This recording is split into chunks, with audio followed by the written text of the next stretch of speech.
Morning बच्चों।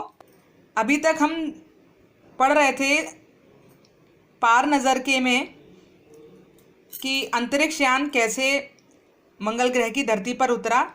तो छोटू को उसके पापा समझा रहे हैं और उन्होंने उसको एक कंसोल पैनल दिखाया है, लेकिन छोटू का ध्यान उस पर नहीं है। ठीक है, किस पर नहीं है? जो वो यान उतरा है उस पर नहीं, कंसोल पैनल पर ही है सारा ध्यान।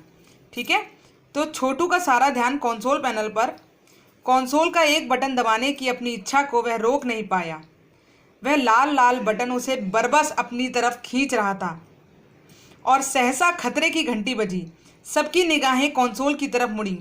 पापा ने छोटू को अपनी तरफ खींचते हुए एक झापड़ रसीद कर दिया और लाल बटन को पूर्व स्थिति में ला रखा। मगर उस तरफ अब अंतरिक्ष यान के उस यांत्रिक हाथ की हरकत सहसा रुक गई थी। यंत्र बेकार हो गया था। उधर पृथ्वी पर national aeronautics and space administration जो नासा है उस द्वारा प्रस्तुत वक्तव्य ने सबका ध्यान अपनी ओर आकर्षित कर लिया। मंगल की धरती पर उतरा हुआ अंतरिक्ष यान वाइकिंग अपना निर्धारित कार्य कर रहा है। हालांकि किसी अज्ञात कारणवश अंतरिक्ष यान का यांत्रिक हाथ बेकार हो गया है। तो जो वो अंतरिक्ष यान उतरा था उसका नाम था वाइकिंग। समझ में आया बच्चों? नासा के तकनीशियन इस बारे में जांच कर रहे हैं तथा इस यांत्रिक हाथ को दुरुस्त कर के प्रयास भी जारी है।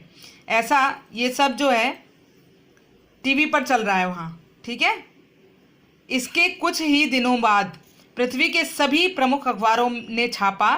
नासा के तकनीशियनों को रिमोट कंट्रोल के सहारे वाइकिंग को दुरुस्त करने में सफलता मिली है। यांत्रिक हाथ ने अब मंगल की मिट्टी के विभिन्न नमूने इकट्ठे करने का काम आरंभ कर दिया है।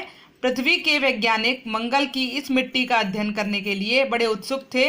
उन्हें उम्मीद थी कि इस मिट्टी के अध्ययन से इस बात का पता लगाया जा सके कि क्या मंगल ग्रह पर भी पृथ्वी की ही तरह जीव सृष्टि का अस्तित्व है।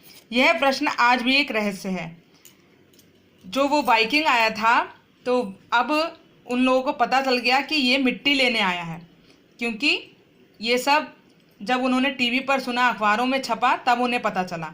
तो उसी के ऊपर ये जयंत विष्णु नार्लिकर इन्होंने ये कहानी लिखी है। समझ में आई बच्चों?